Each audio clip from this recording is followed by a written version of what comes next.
Good evening sir. Good evening. আমি আমার ছেলেকে আপকামিং সেশনে ভর্তি করার জন্য এসেছিলাম।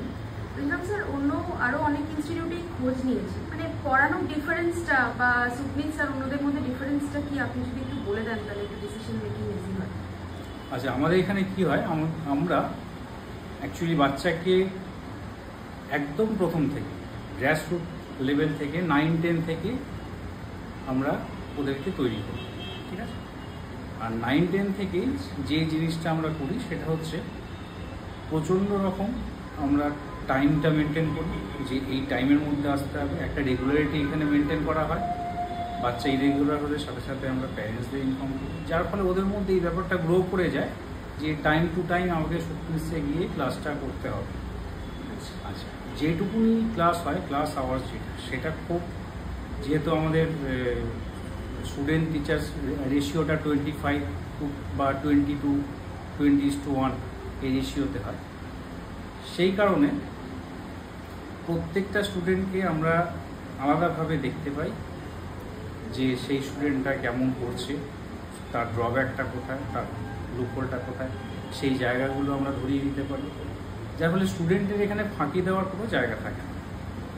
সেকেন্ড থিং হচ্ছে, প্রত্যেকটা টপিকের পরে আমি যেহেতু ম্যাথস পড়াই, আমি বলতে পারি ম্যাথসের প্রত্যেকটা টপিকের পরে একটা রেগুলার বেসিসে চ্যাপ্টার ওয়াইজ টেস্ট নেওয়া হয়, তারপর একটা মডিউল হিসেবে টেস্ট নেওয়া হয়। তো টেস্টের ফ্রিকোয়েন্সিটা এখানে অনেক বেশি অন্যান্য ইনস্টিটিউটের থেকে।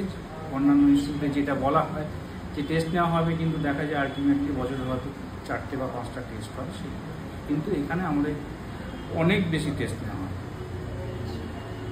প্রত্যেক মাসে 2-3টে টেস্ট অ্যাভারেজে থাকে, এছাড়া ফাইনালের আগে বা হাফ ইয়ারলির আগে তো এই মক টেস্টগুলো থাকে, যার জন্য স্টুডেন্টরা অনেক বেশি রেগুলার আর স্টুডেন্টরা অনেক বেশি পাংচুয়াল, পড়াশোনার দিক থেকে অনেক বেশি হার্ডওয়ার্কিং।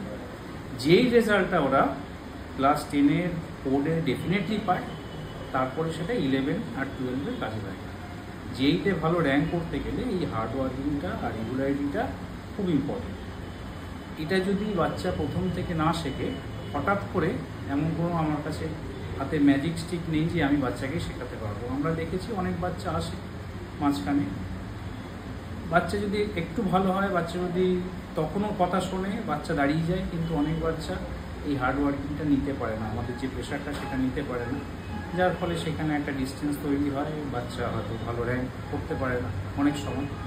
কিন্তু ম্যাক্সিমাম কেসে যারা এই জিনিসটা নেয়, যারা আমাদের সঙ্গে থাকে, আমাদের কথা শোনে, আমরা যা বলি সেটা করে, at the end of the day তারা একটা রেজাল্ট নিয়েই বাড়ি যায়। ঠিক আছে, এই হচ্ছে আমাদের এখানকার সাকসেসের রহস্য।